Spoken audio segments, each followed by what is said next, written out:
여러분, 믿기 힘든 숫자 하나부터 말씀드리겠습니다. 지금 독일에서는 23분마다 기업 하나가 사라지고 있습니다. 100년 넘게 버텨온 장인 기업들, 한때 세계 최고라 불리던 제조 명가들이 줄줄이 무너지고 있습니다. 그런데 놀라운 건 그 다음입니다. 이 무너진 독일 기업들을 지금 누가 주워 담고 있느냐는 겁니다. 중국도 미국도 아닙니다. 바로 한국 기업들입니다. 오늘 영상 끝까지 보시면 왜 독일이 흔들리고 한국이 선택받고 있는지, 그리고 이 흐름이 우리 노후와 대한민국의 미래에 어떤 기회가 되는지 분명히 보이실 겁니다. 이런 이야기 처음 들으셨다면 구독과 좋아요 지금 눌러두셔도 후회 없으실 겁니다. 저는 안나 베커입니다. 이유경제연구소에서 독일 제조업을 15년째 연구하고 있죠. 브뤼셀 사무실에서 독일 기업 파산 통계를 보던 날 손이 떨렸습니다. 23분. 바로 독일에서 기업 하나가 문을 닫는데 걸리는 시간이었어요. 하루가 아닙니다. 23분마다요. 커피 한 잔 마시는 동안 2개의 기업이 사라지는 겁니다. 처음엔 데이터 오류라고 생각했어요. 독일이잖아요. 벤츠, BMW, 지멘스의 나라. 100년 기업이 즐비한 제조 강국 말이죠. 그런데 숫자는 거짓말을 하지 않았습니다. 2022년만 해도 연간 기업 파산이 1만 5천 건 수준이었어요. 그런데 2024년 들어 2만 3천 건을 넘어섰습니다. 56% 증가했죠. 하루 평균 63개 기업이 문을 닫는 겁니다. 동료 마르쿠스가 제 어깨 너머로 화면을 보더니 중얼거렸습니다. 이건 단순 침체가 아니야. 구조가 무너지는 거지. 저는 고개를 끄덕일 수밖에 없었어요. 파산 기업 목록을 쭉 훑어보니 더 놀라웠습니다. 50년, 70년, 심지어 100년이 넘는 기업들이 즐비했거든요. 할아버지 대에 시작해서 손주 대까지 이어온 가족 기업들이었죠. 독일인들이 그토록 자랑하던 장인 정신의 상징들이 하나씩 역사 속으로 사라지고 있었습니다. 저는 창밖을 바라봤어요. 브뤼셀 하늘은 잔뜩 흐렸습니다. 마치 독일 경제의 앞날을 보여주는 것 같았죠. 그런데 이상한 점이 하나 있었습니다. 독일 기업들이 무너지는 속도만큼 어떤 나라의 인수 움직임도 빨라지고 있었어요. 바로 한국이었습니다. 저는 파일을 하나 더 열었어요. 최근 6개월간 한국 기업의 독일 기업 인수 목록이었죠. 디엔솔루션즈, 삼성전자, 두산밥켓. 이름만 들어도 아는 대기업들이 줄줄이 독일로 향하고 있었습니다. 10년 전만 해도 상상도 못할 일이었어요. 독일 기업을 인수한다는 건 마치 스승을 사들이는 것 같은 느낌이었으니까요. 그런데 지금은 달랐습니다. 독일이 무너지는 속도만큼 한국이 올라서는 속도도 빨라지고 있었죠. 저는 노트에 한 줄을 적었습니다. 무너지는 쪽은 독일, 움직이는 쪽은 한국. 이 이야기를 제대로 파헤쳐야겠다고 결심한 순간이었습니다. 23분마다 사라지는 독일 기업들. 그리고 그 자리를 채우는 한국. 지금부터 그 현장을 여러분께 보여드리겠습니다. 프랑크푸르트 외곽의 작은 공장을 처음 방문한 건 5년 전이었습니다. 저는 그때 미텔슈탄트 연구 프로젝트를 시작했죠. 미텔슈탄트. 독일어로 중견기업을 뜻하는 이 단어는 단순한 기업 규모를 넘어선 의미를 담고 있었어요. 독일 제조업의 심장이자 세계가 부러워한 경쟁력의 비밀이었습니다. 공장 문을 열고 들어서는 순간 저는 압도당했어요. 기계 소리가 일정한 리듬으로 울려 퍼졌습니다. 60대로 보이는 장인이 정밀 측정기를 들여다보며 부품을 검수하고 있었죠. 공장장 요아임이 저를 안내하며 자랑스럽게 말했습니다. 우리 회사는 1897년부터 이 일을 해왔습니다. 5대째 가족 경영이죠. 전 세계 이 분야에서 우리가 1등입니다. 실제로 그랬어요. 직원은 겨우 300명이었지만 틈새 시장에서 글로벌 점유율 70%를 차지하고 있었습니다. 히든 챔피언이라 불리는 이유였죠. 저는 자료를 정리하며 놀라움을 금치 못했습니다. 독일에는 이런 기업이 1,500개가 넘었어요. 세계 히든 챔피언의 절반이 독일에 있었죠. 한국에는 30개 정도였으니 비교가 안 됐습니다. 이들의 공통점은 명확했어요. 가족 경영, 장인 정신, 그리고 틈새 시장 집중. 상장도 하지 않고 유행도 따르지 않았습니다. 오직 자기 분야에서 최고가 되는 것만 추구했죠. 요아힘이 작업장을 가리키며 말을 이었습니다. 여기 있는 장인들은 최소 20년 경력입니다. 이 기술은 책으로 배울 수 없어요. 손끝으로 느껴야 하죠. 저는 고개를 끄덕였습니다. 그게 바로 미텔 슈탄트의 강점이었으니까요. 돈으로 살 수 없는 노하우. 쉽게 따라 할 수 없는 축적된 경험. 그것이 독일 제조업을 세계 최강으로 만든 비결이었습니다. 베를린으로 돌아가는 기차 안에서 저는 보고서를 작성했어요. 제목은 이렇게 붙였습니다. 미텔 슈탄트 모델, 지속 가능한 제조 경쟁력의 표본. 세계 각국이 독일 모델을 배우려 했습니다. 한국도 일본도 중국도 독일의 장인 정신을 부러워했죠. 경영대학원 교과서에는 미텔 슈탄트 사례가 빠지지 않았어요. 저 역시 확신했습니다. 이 모델은 쉽게 무너지지 않을 거라고요. 100년을 버텨온 시스템이 하루아침에 붕괴할 리 없다고 믿었죠. 하지만 저는 틀렸습니다. 그 확신이 산산조각 나는 데는 채 3년도 걸리지 않았어요. 미텔 슈탄트의 강점이었던 것들이 하나씩 약점으로 바뀌기 시작했습니다. 가족 경영은 폐쇄적 지배구조가 됐고 장인 정신은 디지털 전환 실패로 이어졌죠. 틈새 시장 집중은 변화 대응력 부족을 의미했습니다. 저는 그때 몰랐어요. 제가 목격한 그 자랑스러운 공장의 풍경이 이미 석양을 맞고 있었다는 걸요. 2016년 뮌헨. 저는 업계 컨퍼런스에 참석했습니다. 그날 발표된 뉴스 하나가 회장을 술렁이게 만들었어요. DMG 모리가 일본 모리세이키에 인수됐다는 소식이었죠. 저는 잘못 들은 줄 알았습니다. DMG는 독일 공작기계의 자존심이었거든요. 1870년부터 이어온 150년 전통기업. 세계 정밀 가공 시장의 표준을 만든 회사였습니다. 옆자리 독일 기자 토마스가 쓴웃음을 지었어요. 자존심? 그게 밥 먹여주나. 살아남으려면 팔아야지. 저는 그의 냉소적인 반응이 이해되면서도 씁쓸했습니다. 독일인조차 이렇게 받아들이는구나. 그때는 이게 시작에 불과하다는 걸 몰랐죠. 1년 뒤 더 큰 충격이 왔습니다. 쿠카가 중국 메이디에 넘어간 거예요. 쿠카는 산업용 로봇의 선구자였습니다. BMW, 폭스바겐 공장에서 일하는 로봇 대부분이 쿠카 제품이었죠. 중국이 무려 45억 유로를 내고 인수했어요. 독일 정부는 손 놓고 지켜봤습니다. 자유시장 경제니까요. 하지만 그 대가는 혹독했죠. 저는 브뤼셀 사무실에서 인수 목록을 정리했습니다.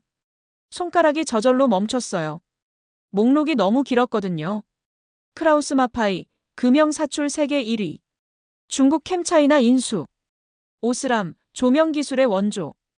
오스트리아와 중국 컨소시엄 인수. 비스만, 난방 기술 100년 기업. 미국 캐리어 인수.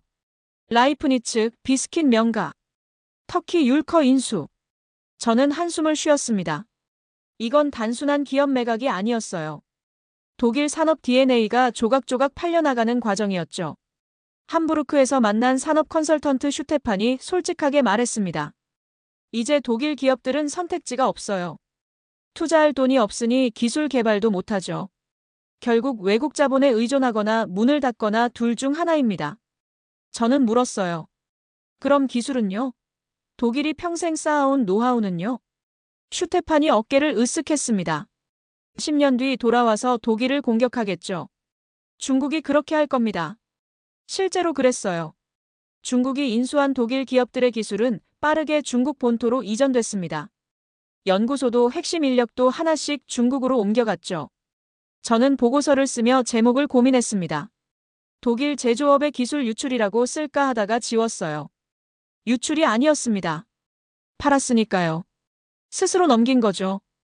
파일을 저장하며 저는 깨달았습니다. 균열은 어제 오늘 일이 아니었어요. 이미 10년 전부터 조금씩 벌어지고 있었던 겁니다. 다만 아무도 심각하게 받아들이지 않았을 뿐이죠. 독일의 자존심이 하나씩 팔려나갈 때마다 저는 속으로 되뇌었습니다. 이제 진짜 위기가 올지도 모른다고요. 그리고 그 예감은 틀리지 않았습니다. 2023년 가을 슈투트가르트 공업 박람회. 저는 미텔 슈탄트 CEO들과 라운드 테이블에 참석했어요. 주제는 인공지능과 제조업의 미래였습니다. 저는 발표 자료를 준비하며 긴장했죠. 독일 제조업 리더들 앞에서 불편한 진실을 말해야 했으니까요. 첫 번째 슬라이드를 띄웠습니다. 제조업 AI 투자 비율 그래프였어요. 미국 기업들은 매출 대비 평균 2.3%를 AI에 투자하고 있었습니다. 한국은 1.8%, 중국은 2.1%였죠. 그런데 독일은 0.35%에 불과했어요. 회의실이 조용해졌습니다. 어느 CEO가 손을 들었어요. 우리는 장인 정신으로 품질을 지킵니다. AI가 사람 손을 대체할 수 있나요? 저는 예상했던 질문이었지만 답하기가 쉽지 않았어요. 조심스럽게 입을 열었습니다. 대체가 아니라 보완입니다. 문제는 경쟁사들이 AI로 무장하는 동안 독일만 멈춰 있다는 거죠. 실제로 그랬어요. 한국의 두산, 현대위와 같은 공작기계 업체들은 이미 AI 기반 스마트 팩토리를 구축했습니다. 불량률을 실시간으로 예측하고 생산 공정을 자동 최적화했죠. 저는 사례를 하나 더 들었습니다. 삼성전자 수원 공장은 AI가 24시간 생산 라인을 모니터링해요. 미세한 온도 변화도 감지해서 불량을 사전에 차단하죠. 불량률이 60% 감소했습니다. 한 중년 CEO가 팔짱을 끼고 말했어요. 그런 투자를 할 자본이 우리에게 있나요? 우리는 중소기업입니다. 바로 핵심을 찌른 질문이었죠. 저는 고개를 끄덕였습니다. 맞습니다. 이게 바로 문제예요. AI 시대는 기술 경쟁이 아니라 자본 경쟁입니다. 미텔 슈탄트의 구조적 한계가 거기 있었어요. 가족 경영으로 폐쇄적이다 보니 외부 투자를 받기 어려웠습니다. 은행 대출도 한계가 있었죠. 결국 자체 현금으로만 투자해야 했어요. 그런데 AI 전환에는 막대한 비용이 듭니다.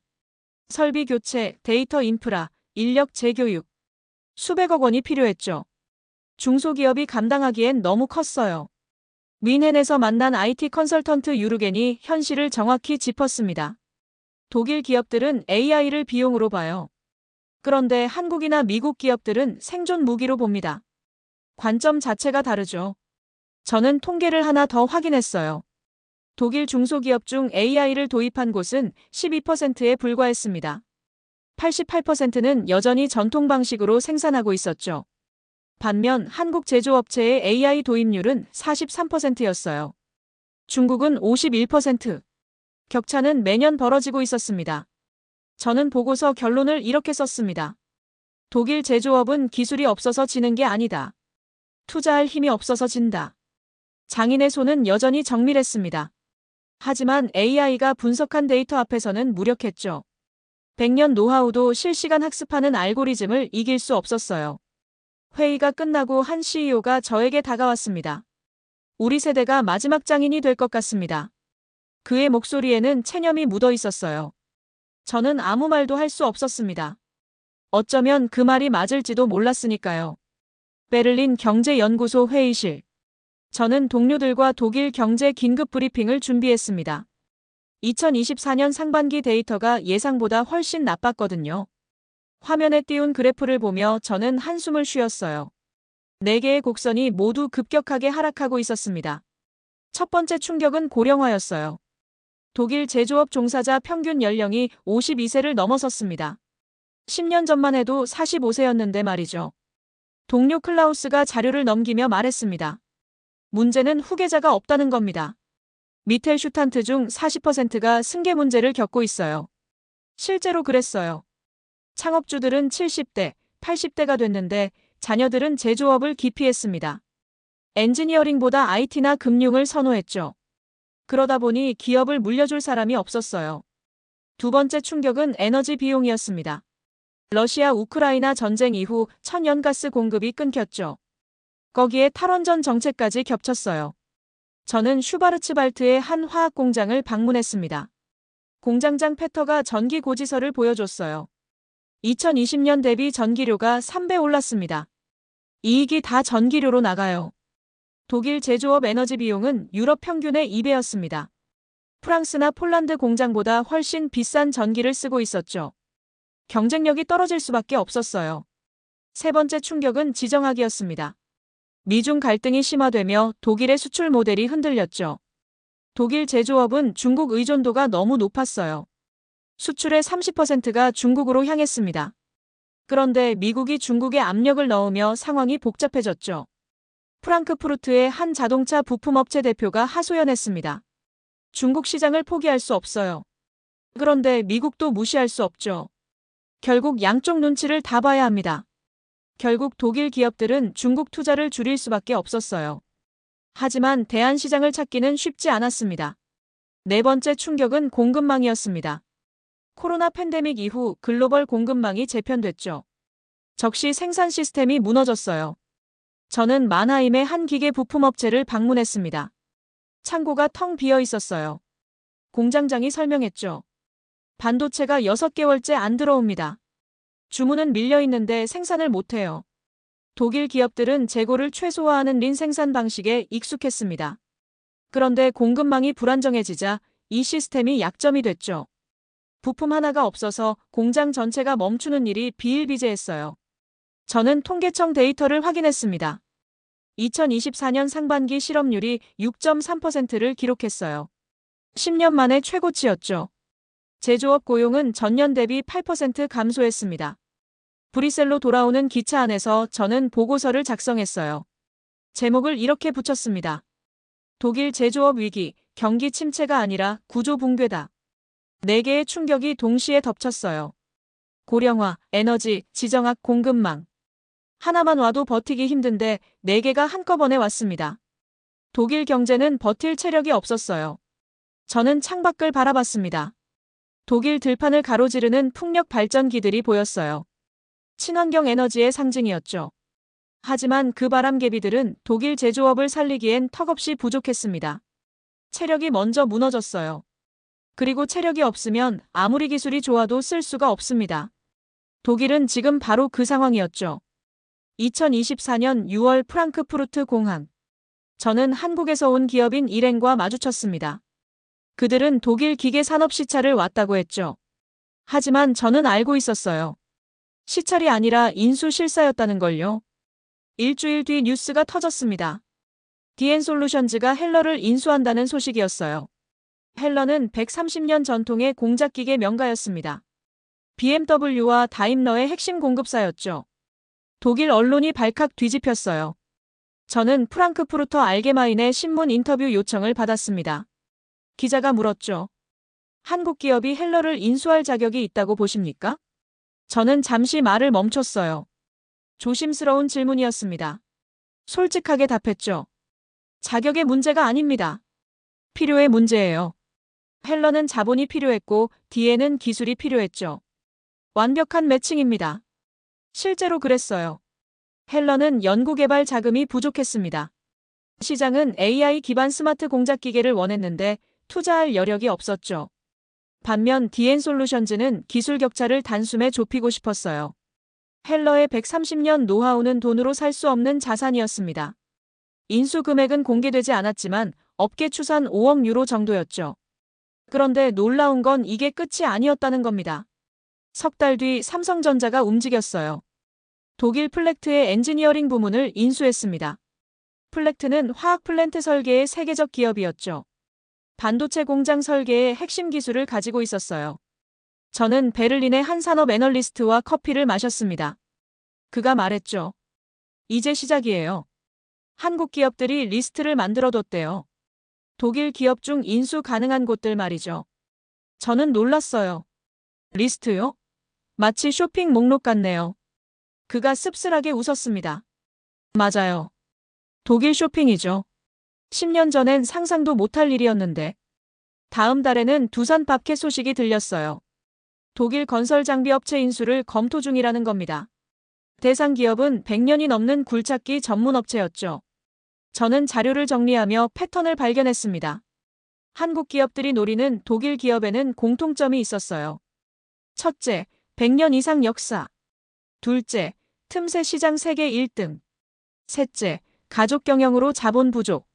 넷째, AI 전환 실패로 경쟁력 하락. 바로 미텔슈탄트의 특징 그 자체였습니다.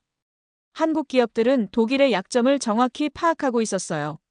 뮌헨에서 만난 독일 투자은행가 슈테판이 솔직하게 말했습니다. 중국보다 한국이 낫습니다. 중국은 기술만 빼가고 독일 본사를 폐쇄해요. 하지만 한국은 독일 브랜드와 인력을 유지하죠. 실제로 디엔솔루션즈는 헬러 본사를 그대로 뒀어요.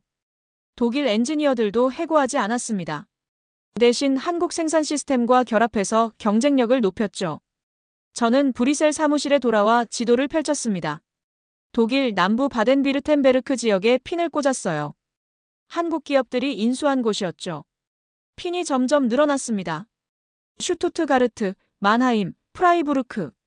독일 제조업 심장부에 태극기가 하나씩 꽂히고 있었어요. 저는 중얼거렸습니다. 독일이 무너지는 속도만큼 한국이 채우는 속도도 빠르네. 이건 단순한 인수합병이 아니었어요. 제조업 패권이 조용히 이동하는 과정이었습니다. 서울 방문은 제 예상을 완전히 뒤엎었습니다. 저는 한국 제조업 현장을 직접 보기 위해 일주일 일정을 잡았어요. 첫날 경기도 화성의 삼성전자 반도체 공장을 방문했습니다. 공장 규모부터 압도당했죠. 축구장 50개 크기였어요. 가이드가 설명했습니다. 이 라인은 하루 24시간 365일 돌아갑니다. AI가 실시간으로 수만 개 공정을 관리하죠. 저는 클린룸 밖에서 모니터를 지켜봤어요. 화면에는 수백 개의 데이터가 흐르고 있었습니다. 온도, 습도, 불순물 농도. 모든 게 0.01 단위까지 제어되고 있었죠. 엔지니어 김 부장이 자랑스럽게 말했어요. 예전엔 사람이 일일이 체크했습니다. 지금은 AI가 0.001초 만에 판단해요. 불량률이 60% 줄었죠. 저는 감탄할 수밖에 없었습니다. 이건 단순한 자동화가 아니었어요. 초정밀 대량 생산이었죠. 독일이 자랑하던 정밀함에 한국의 속도와 규모가 결합된 거예요. 다음 날 경남 창원의 두산 공장을 찾았습니다. 여기서는 대형 공작 기계를 만들고 있었어요. 생산 라인을 둘러보며 저는 또 한 번 놀랐습니다. 독일 헬러의 기술에 한국의 자동화 시스템이 접목돼 있었거든요. 현장 책임자가 설명했죠. 헬러에서 가져온 정밀 가공 기술에 우리 IoT 시스템을 결합했어요. 이제 원격으로 전 세계 고객사 기계를 관리할 수 있습니다. 저는 고개를 끄덕였어요. 바로 이거였습니다. 한국이 독일을 이긴 이유.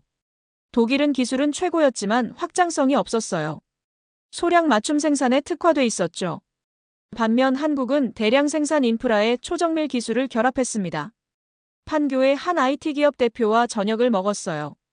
그가 흥미로운 통찰을 들려줬습니다. 한국은 압축 성장을 했잖아요. 50년 만에 선진국 됐죠. 그 과정에서 배운 게 있어요. 속도예요. 그의 말이 맞았어요. 한국 제조업의 강점은 바로 속도였습니다. 시장 변화에 빠르게 대응하고 신기술을 빠르게 도입했죠. 저는 통계를 확인했어요. 한국 제조업체의 평균 의사결정 기간은 2주였습니다. 독일은 3개월이었죠. 15배 차이였어요. 또 다른 강점도 발견했습니다. 글로벌 공급망이었어요. 인천의 한 물류 전문가가 설명했습니다. 한국은 세계 주요 시장 한가운데 있어요. 중국 1시간, 일본 2시간, 동남아 5시간. 어디든 빠르게 갈 수 있죠. 반면 독일은 유럽 시장에 갇혀 있었어요. 아시아 시장 접근성이 떨어졌죠. 글로벌 공급망 재편 시대에 이건 치명적 약점이었습니다. 세 번째 강점은 디지털 전환 속도였어요. 판교 테크노밸리를 걸으며 저는 느꼈습니다. 여긴 제조업과 IT가 완전히 융합돼 있었어요. 네이버 출신 엔지니어가 현대차에서 일하고 삼성전자 개발자가 스타트업을 차렸다가 다시 대기업으로 갔죠. 인력이 자유롭게 이동하며 기술이 섞였어요. 독일에선 상상할 수 없는 일이었습니다. 미텔슈탄트는 평생 고용이 기본이었거든요. 인력 이동이 거의 없었죠. 마지막 날 서울 명동을 걸었습니다. 거리엔 외국인 관광객이 가득했어요. K-팝, 한류 드라마, 한국 화장품, 한국 소프트 파워가 보였습니다. 그때 깨달았어요. 한국은 제조업만 강한 게 아니었습니다. 브랜드 파워까지 갖췄죠. 삼성, 현대, LG. 세계가 아는 이름이었어요. 인천공항에서 독일행 비행기를 타며 저는 노트에 적었습니다. 독일 기술 곱하기 한국 자본 곱하기 한국 속도. 이게 새로운 제조 공식이다. 한국이 독일을 인수한 게 아니었어요. 한국이 선택받은 겁니다. 독일 기업들이 살아남기 위해 한국을 택한 거죠. 제조 체력의 역전. 저는 그 현장을 목격했습니다. 브뤼셀 사무실로 돌아온 저는 최종 보고서를 작성했습니다. 제목은 이렇게 정했어요. 독일 제조업 몰락과 한국의 부상 산업 패권 이동의 현장. 동료들이 모여 제 발표를 들었습니다. 저는 첫 슬라이드를 띄웠어요. 독일 공장들이 폐쇄되는 사진과 한국 공장이 가동되는 사진을 나란히 놓았죠. 독일의 위기는 끝나지 않았습니다. 오히려 지금이 시작이에요. 실제로 그랬어요. 2025년 들어 독일 기업 파산은 더 가속화됐습니다. 에너지 비용은 여전히 높았고 중국 시장 의존도는 줄지 않았죠. 고령화는 더 심해졌어요. 저는 다음 슬라이드를 넘겼습니다. 매물로 나온 독일 미텔슈탄트 목록이었어요. 현재 300개 이상의 독일 중견 기업이 매각을 검토 중입니다. 대부분 100년 이상 역사를 가진 곳들이죠. 회의실이 조용해졌어요. 동료 클라우스가 물었습니다. 그럼 이 기업들은 모두 외국에 넘어간다는 건가요? 저는 고개를 끄덕였습니다. 그렇게 될 가능성이 큽니다. 독일 정부는 막을 수단이 없어요. 자유시장 경제니까요. 다음 슬라이드는 한국 기업들의 독일 진출 현황이었습니다. 디엔솔루션즈, 삼성전자, 두산, 현대차. 큰 글씨로 이름이 나열돼 있었죠. 한국 기업들은 이미 준비됐습니다. 자본도, 기술도, 속도도 있어요. 앞으로 2년 내 최소 50개 이상의 독일 기업이 한국으로 넘어갈 겁니다. 저는 잠시 말을 멈췄어요. 다음 말이 가장 중요했으니까요. 이건 단순히 기업 인수가 아닙니다. 제조업 패권 이동이에요. 20세기는 독일의 시대였습니다. 지멘스, 보쉬, 다임러가 세계를 지배했죠. 장인 정신과 정밀 기술로 제조 강국의 자리를 지켰어요. 하지만 21세기는 달랐습니다. AI, 디지털 전환, 글로벌 공급망. 새로운 게임의 규칙이 만들어졌죠. 그리고 그 규칙에서는 한국이 더 유리했어요. 저는 마지막 슬라이드를 띄웠습니다. 한국 공장에서 일하는 독일 엔지니어 사진이었어요. 헬러 출신 기술자가 디엔솔루션즈 공장에서 한국 직원들을 가르치고 있었죠. 이게 미래입니다. 독일 기술과 한국 시스템의 결합. 무너진 자리를 채우는 게 아니라 이어받는 겁니다. 회의가 끝나고 저는 창밖을 바라봤어요. 브뤼셀 시내가 내려다 보였습니다. 유럽연합 본부 건물이 보였죠. 100년 전 독일이 영국을 제쳤습니다. 50년 전 일본이 유럽을 위협했죠. 그리고 지금 한국이 독일을 넘어서고 있었어요. 저는 노트 마지막 페이지에 한 줄을 적었습니다. 23분마다 독일 기업이 사라진다. 그리고 그 자리를 한국이 채운다. 이건 비극이 아니었어요. 역사의 자연스러운 흐름이었습니다. 제조업 패권은 언제나 움직였죠. 멈춰있는 쪽은 뒤처지고 움직이는 쪽이 앞서갔어요. 독일은 멈췄습니다. 장인 정신에 안주하고 변화를 두려워했죠. 반면 한국은 달렸어요. 빠르게 배우고 빠르게 적응했습니다. 저는 보고서 파일을 저장했습니다. 제목 옆에 날짜를 적었어요. 2025년 1월. 10년 뒤 누군가 이 보고서를 열어볼 겁니다. 그때 사람들은 말하겠죠. 2025년이 바로 전환점이었구나. 제조 패권이 독일에서 한국으로 넘어간 순간. 저는 미소 지었습니다. 역사의 현장을 기록하는 건 경제학자로서 큰 영광이었으니까요. 무너진 자리를 채우는 것. 그게 바로 한국이 하고 있는 일이었습니다. 그리고 그 다음 페이지는 한국이 쓰게 될 거예요. 제조 패권의 다음 주인. 세계는 이미 알고 있었습니다.